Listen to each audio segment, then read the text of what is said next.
গরমের দিনে তৃপ্তিকর সতেজ ইউনিক একটা রেসিপি নিয়ে এসে গেছি আমার রান্নাঘরে। তো ভিডিওটা পুরোটা দেখতে থাকুন। দেখে যদি ভালো লাগে অবশ্যই লাইক কমেন্ট শেয়ার করে সাথে থাকবেন। বন্ধুরা সবাই কেমন আছেন? আশা করি ভালোই আছেন। দোয়া করি ভালো থাকুন, সুস্থ থাকুন, আমাদের চ্যানেলের সাথে থাকুন।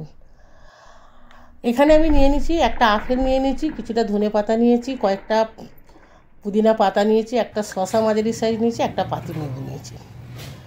তো ভিডিওটা পুরোটা দেখতে থাকবেন। যদি দেখে ভালো লাগে অবশ্যই লাইক কমেন্ট শেয়ার করে পাশে থাকবেন। আর অনুরোধ রইল ভিডিওটা পুরোটা দেখবেন। এখানে আমি ধনেপাতা কিছুটা ভালো করে ধুয়ে পরিষ্কার করে একদম এখানে আমি ছোটো ছোটো করে কুচিয়ে নিচ্ছি।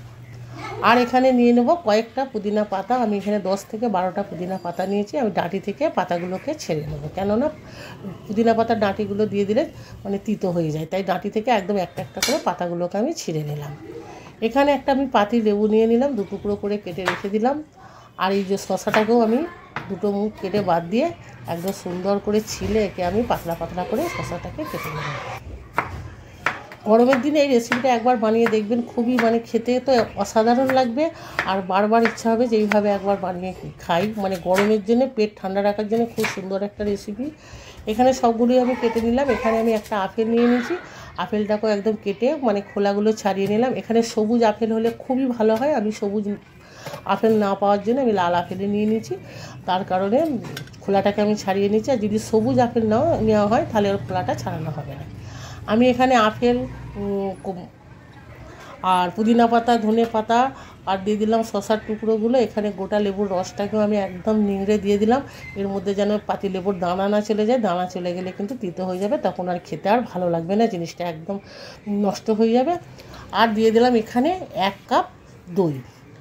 আর দইটা যেন একদম ঠান্ডা থাকে, আর দইটা পরিমাণ মতো দিতে হবে। এখানে আমি একটা আপেল একটা শসা নিয়েছি বলে আর 10-12টা পুদিনা পাতা আর ওর পরিমাণ আমি 1 কাপ দই দিয়েছি। যদি আপেল এখানে বেড়ে যায়, শসা বেড়ে যায়, তাহলে পরিমাণ আরও দইয়ের বেড়ে যাবে। আর দিয়ে দিলাম একটু বিট নুন দিয়ে দিলাম, আর একটু জিরে গুঁড়ো দিলাম, 2 চামচ মধু দিয়ে দিলাম ওর মধ্যে, আর 3-4 টুকরো বরফ দিয়ে একদম সুন্দর করে পেস্ট করে নেবো। পেস্টটা যেন একদম দানা ভাব না থাকে।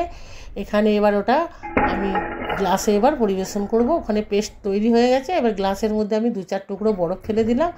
আর এই আপেল, শসা, পুদিনা পাতা আর ধনে পাতা, লেবুর রস, টক দই দিয়ে আমি বানিয়ে ফেললাম একটা ইউনিক রেসিপি, খুবই সুস্বাদু। আমি এখানে গ্লাসে নিয়ে নিয়েছি, আপনারা চাইলে বাটির মধ্যে দিয়েও কিন্তু খেতে পারেন।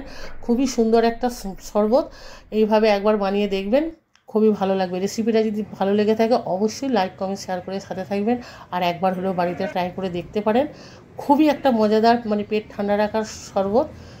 তো বন্ধুরা আবার দেখা হবে অন্য কোনো রেসিপিতে। সবাই সাথে থাকবেন। ভিডিওটা পুরোটা দেখার অনুরোধ রইল আপনাদের।